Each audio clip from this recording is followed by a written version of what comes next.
Good morning students.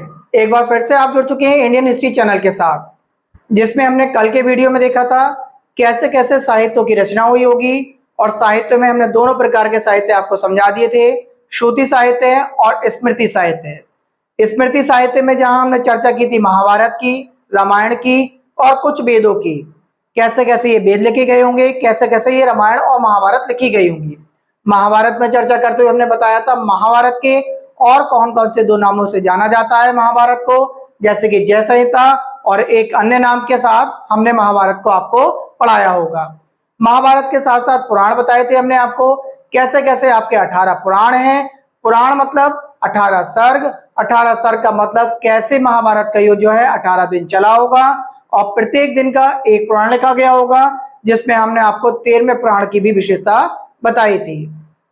इसके बाद हमने आपको पढ़ाई थी रामायण के बारे में, कैसे कैसे रामायण लिखी गई होगी, रामायण की क्या भाषा रही होगी, रामायण को लिखने वाले व्यक्ति का क्या नाम था, उसके साथ साथ रामायण में कितने कांड थे, कितने रामायण में श्लोक रहे थे, ये सारी बात हम कल के वीडियो में क्लियर कर चुके थे।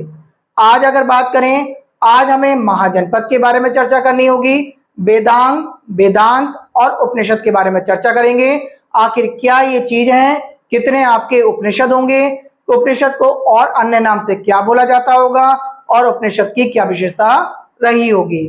जैसा कि कल के वीडियो में हमने उपनिषद के बारे में जब चर्चा कर रहे थे, तो उपनिषद के बारे में हमने आपको बोला था कि ऐसे वेद, ऐसे ग्रंथ, ऐसे रचनाएं जो गुरु के पास बैठकर लिखी जाती थी, उन्हें हम उपनिषद बोला करते थे।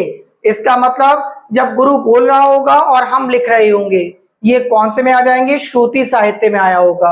आपसे ये क्वेश्चन बनके पूछा जा सकता है कि उपनिषद कौन से साहित्य में है, तो आप तुरंत समझ जाएंगे। सर ने बोला था उपनिषद का अर्थ जो गुरु के पास बैठ के लिखे जाएं उन्हें उपनिषद बोलते हैं। इसका मतलब हो गया गुरु बोलेगा और हम लिखेंगे, इसका मतलब सुन के हम लिख रहे हैं। इससे हम तात्पर्य लगाते हैं कि ये कौन से होंगे, श्रुति साहित्य रहे होंगे। इसके बाद अगर बात करी जाए उपनिषद की, तो उपनिषद को एक दूसरे नाम से और जाना जाता है, जिसके बारे में हम बात करेंगे। उपनिषद का अन्य नाम होगा वेदांत। क्या नाम होगा, वेदांत। इसका मतलब ये हुआ, इससे हमने ये अर्थात निकाला कि वेदांत कहने का मीन ये आया आपका, वेदों का जब अंत हुआ होगा तब ये लिखे गए होंगे, जिन्हें उपनिषद या वेदांत के नाम से जाना गया होगा। इसके बाद जो क्वेश्चन बनता है आपका, इनकी संख्या पूछी जाती है आपसे कि उपनिषद या वेदांत इनकी संख्या कितनी है। तो अगर आपसे संख्या पूछ ले तो आप बताएंगे 108, 108 आपके उपनिषद हैं। ठीक, 108 इनकी संख्या दे रखी है। एक बात आपके और क्लियर हो गई, दो नाम आपको क्लियर हो गए, क्या इनकी परिभाषा होती है, परिभाषा क्लियर हो गई। इसके साथ साथ इसका अर्थ भी कभी कभी पूछा जा सकता है। उपनिषद का अर्थ अगर पूछा जाए तो आप बताएंगे एकांत का प्राप्त ज्ञान जो है उपनिषद कहलाएगा। तो उपनिषद के बारे में अगर एक वर्ड में आपसे पूछ ले तो आप बताएंगे एकांत का ज्ञान, एकांत का ज्ञान क्या कहलाता है, एकांत का ज्ञान उपनिषद कहलाता है। तो उपनिषद के बारे में आपको एकांत का ज्ञान क्लियर हो गया, वेदांत यानी वेदों का अंत क्लियर हो गया। कितने आपके उपनिषद हैं, 108 हैं, ये क्लियर हो गया होगा। ऐसे ही आपसे ये पूछा जा सकता है भारत का एक सूत्र वाक्य है, तो वो सूत्र वाक्य क्या है और वो कौन से उपनिषद से लिया गया, ये भी एग्जाम की चर्चा में बहुत ज्यादा पूछा जाता है। तो सूत्र वाक्य सभी लोग जानते होंगे, इसका सूत्र वाक्य भारत का कौन सा है। सूत्र वाक्य की बात करें तो वो जाएगा आपका सत्यमेव जयते। सत्यमेव जयते आपका सूत्र वाक्य है भारत का, और कौन से उपनिषद से लिया गया है अगर आपसे ये पूछ लिया जाए तो आप तुरंत बता देंगे मुंडकोपनिषद से लिया गया है आपका सत्यमेव जयते। यहां तक आपको क्लियर हो गया होगा। एग्जाम की दृष्टि से यही सारे पॉइंट पूछे जाते हैं, वो मैंने आपको क्लियर करा दिए। इसके बाद जो नया पॉइंट बनता है, कभी कभी आपसे पूछ लेता है वेदों के कितने अंग हैं, इट्स मीन वेदांग कितने हैं आपके। तो वेदांग की अगर संख्या पूछे तो आप तुरंत बता देंगे कि सर ने बताया था वेदांग हैं आपके 6। इन 6 वेदांगों के बारे में पूछता है, कौन कौन से 6 वेदांग हैं, और उसके साथ साथ जो पूछेगा आपसे ये पूछेगा इनके क्या क्या अर्थ दे रखे होंगे। जैसे कि बात करें, पहला वेदांग अगर बात करें तो शिक्षा है आपकी। शिक्षा आपका सबसे बड़ा वेदांग की अगर बात की जाए तो शिक्षा होगी, और शिक्षा का अर्थ पूछ ले आपसे तो इसे बोलते हैं वेदों की नासिका। वेदों की नासिका। जिस प्रकार नासिका से हम सभी चीज को सूंघकर जो है पता लगा सकते हैं कि इसकी अच्छाइयां और बुराइयां भी हम नाक के जरिए से पहचान लेते हैं, सेम प्रकार जो है अगर आपको शिक्षा भली बाती है आपके पास, तो शिक्षा से आप इन चीजों की भी ज्ञान ले सकते हैं। सामने आने वाले व्यक्ति को आप आसानी से पढ़ सकते हैं। शिक्षा के बाद दूसरा जो वेदांग आएगा आपका कल्प आएगा। तो कल्प का अगर आपसे अर्थ पूछे तो कल्प के बारे में बता देंगे, वेदों के हाथ जो होंगे उन्हें कल्प बोला गया है। तो क्वेश्चन किसी भी तरीके से आ सकता है, ऐसे पूछा जा सकता है वेदों के हाथ जो है उसे क्या बोलते हैं, तो आप तुरंत बता देंगे वेदों के हाथ को कल्प बोला जाता है।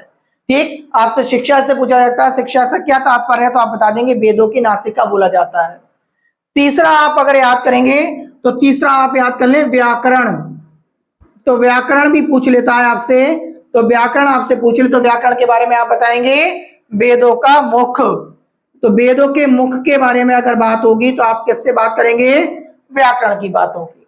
तीन आपको क्लियर हो गए होंगे, शिक्षा, कल्प, व्याकरण। इसके बाद अगर चौथे की बात करें तो चौथा आप याद कर लेंगे निरुक्त। निरुक्त की बात करें तो जो वेदों के कान हैं उन्हें निरुक्त बोला गया है। तो वेदांग 6 है, वेदांग 6 में से आपने 4 पर चर्चा कर ली। शिक्षा का मतलब नासिका, कल्प का मतलब हाथ, व्याकरण का अर्थ हो गया मुख और निरुक्त का मतलब हो गया कान। ये सारी बातें आपको क्लियर हो गई। इसके बाद अगर पांचवें की हम चर्चा करें तो पांचवा हो जाएगा आपका, पांचवें की चर्चा करें तो पांचवा हो जाएगा आपका ज्योतिष। तो ज्योतिष की अगर चर्चा की जाएगी आपसे, पूछा जा सकता है ज्योतिष का अर्थ क्या है, तो ज्योतिष के अर्थ से बताएंगे आप, ज्योतिष का अर्थ होता है आंख। जैसे कि त्रिकालदर्शी वगैरह बोल देते हैं ज्योतिष अपनों को, तो उसका मतलब उनकी एक तीसरी आंख है जिससे कि जो है वो आगे की बातों को देख पा रहे हैं। तो आप पांचवें में किसे याद करेंगे, आंख याद कर लेंगे। और छठे की बात की जाए तो छठे में आप याद कर लेंगे छंद। तो छंद का मतलब यहाँ पे रचनाओं से है, आप इस तरीके से आप समझ जाएंगे। छंद आपने पढ़ भी रखे होंगे, रचनाओं में आपने पढ़े होंगे छंद, ठीक, पद में आपने पढ़े होंगे छंद। तो यहाँ पे आप वेदों में जितनी भी रचनाएं दे रखी हैं या पद में दे रखा होगा तो आप तुरंत अर्थ लगा लेंगे कि ये छंद की बात कर रहा है, रचनाओं की बात कर रहा है। तो 6 वेदांग आपको क्लियर हो गए। उपनिषद 108 थे, उसमें से आपको उपनिषद का क्या क्या अर्थ है ये सारी बातें क्लियर हो गई होंगी। आज की वीडियो में आगे चर्चा करेंगे हम महाजनपद के बारे में। आप जो टॉपिक बनने वाला है बहुत इंपोर्टेंट बनने वाला है। इन महाजनपदों को हम बहुत ध्यान से समझेंगे क्योंकि इन महाजनपदों से ही हमारा आगे का इतिहास स्टार्ट होगा। यही महाजनपद हमारा आगे का वो इतिहास स्टार्ट कराएंगे कि प्राचीन का एंड भी यही कराएंगे, मध्यकालीन भारत भी इसी में जुड़ जाएगा। आगे जाकर जब इसकी समाप्ति हो रही होगी तो मध्यकालीन भारत भी इसी में आके जुड़ता चला जाएगा। और जैसी मध्यकालीन भारत की समाप्ति होगी तो तुरंत आपका आधुनिक जुड़ जाएगा। तो ये सारा आपको एक कहानी के जरिए से वर्ड टू वर्ड आपको मैं समझाता चला जाऊंगा, ध्यान से इन बातों को समझेंगे। अब सबसे पहले बात करेंगे हम महाजनपद की। तो महाजनपद की संख्या है 16। तो टोटल कितने महाजनपद है हमारे, 16 महाजनपद हैं। अब इनके बारे में चर्चा करेंगे हम। ये 16 के 16 महाजनपद हमें कैसे पता चलते हैं कि 16 महाजनपद रहे होंगे, तो एक बौद्ध धर्म की पुस्तक के बारे में पढ़ेंगे। तो बौद्ध धर्म की एक महान पुस्तक रही है जिसका नाम है अंगुत्तर निकाय, जिससे हमें यह मालूम पड़ता है कि महाजनपदों की संख्या 16 रही होगी। और दूसरी जैन धर्म की पुस्तक रहती है, उसका नाम है भगवती सूत्र। तो भगवती सूत्र पुस्तक हमें ये बताती है कि कितना रहा है, भगवती सूत्र ये बताएगी कि इसमें महाजनपद की संख्या 16 रही होगी। ठीक, तो सबसे पहले हम महाजनपद हेडिंग डालते हैं, उनके बारे में थोड़ा सा समझ लेते हैं। आज कल डिटेल में समझते हुए चलेंगे। महाजनपद अकेला टॉपिक। महाजनपद की संख्या 16 कहां से मालूम पड़ी हमें, बौद्ध धर्म की प्रसिद्ध पुस्तक है। बौद्ध धर्म की पुस्तक, क्या नाम बताया मैंने आपको, अंगुत्तर निकाय। अगर एग्जाम में पूछ लेगा तो आप तुरंत बता देंगे। आपसे ऐसा भी तो पूछा जा सकता है अंगुत्तर निकाय कहाँ किस धर्म की पुस्तक है, तो आपको तुरंत याद आ जाएगी बौद्ध धर्म की पुस्तक सर ने प्राचीन भारत में पढ़ाई थी। तो तुरंत आपको एक क्वेश्चन और याद हो गया, बौद्ध धर्म की पुस्तक है आपकी अंगुत्तर निकाय। इसके बाद जैन धर्म की पुस्तक से भी हमें यह पता चलता है कि 16 महाजनपद रहे होंगे। इनका भी कारण बताया जाएगा जब बौद्ध धर्म और जैन धर्म पढ़ाया जाएगा, तो इन्होंने क्यों बताया होगा कि ये महाजनपद थे। जैन धर्म की पुस्तक कौन सी है? भगवती सूत्र। चलिए ये बात भी क्लियर हो गई हमारे बौद्ध धर्म से और जैन धर्म से हमें पता चलती है। अब देखिए 16 महाजनपदों को अगर याद किया जाए तो कितने आसानी से हम याद कर लेंगे। देखिए आपको 4 ऐसे मैं आपको याद करा के जा रहा हूं जो एकदम आपको ऐसे याद हो जाएंगे, उनके नक्शा तक याद हो जाएगा कहां रहा होगा। तो मैं 12 और 4 16 देखिए किस तरीके से हम डिफाइन कर रहे हैं, ध्यान से समझेंगे। मैंने आपसे कहा मान लीजिए भारत का एक क्षेत्र ले लिया, ये इनके बॉर्डर ले लिए, जैसे कि मैंने बोला दिल्ली,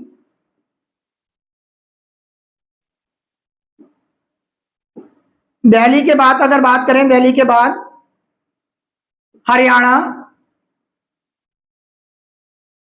पंजाब,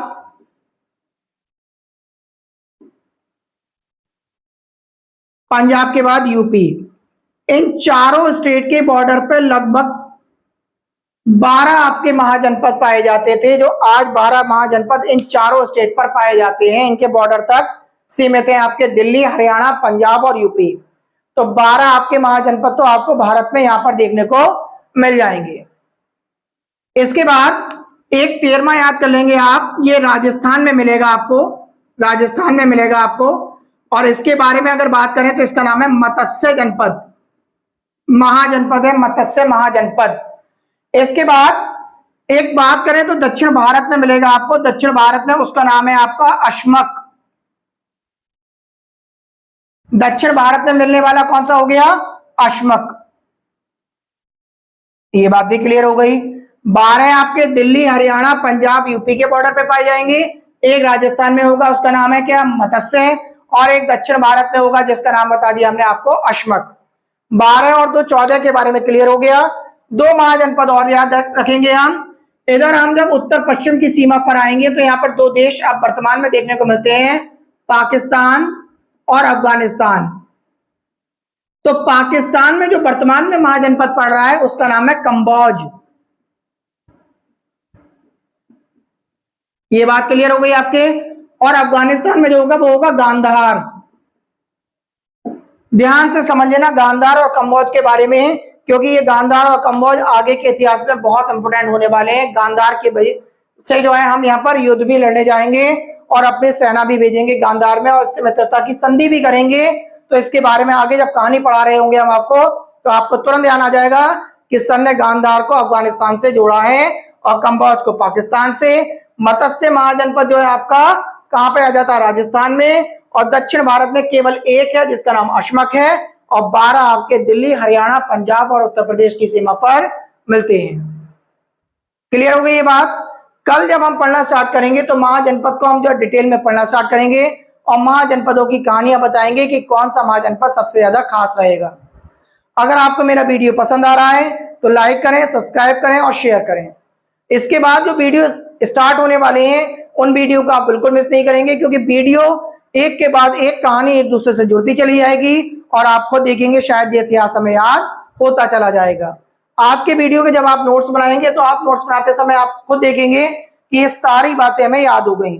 हमने वैदिक काल को बहुत सारे वीडियो में पढ़ा, बहुत सारे वीडियो का मतलब कोई 15 मिनट का वीडियो, कोई 20 मिनट, कोई 16 मिनट, कोई 14 मिनट तक के वीडियो रहे, जिसपे हमने सारी बातों को बहुत अच्छे से क्लियर करके समझ लिया और मैं आशा करता हूं आपके समझ में भी आ गया होगा। आज की वीडियो में केवल इतना ही, कल फिर मिलेंगे। नमस्कार, धन्यवाद।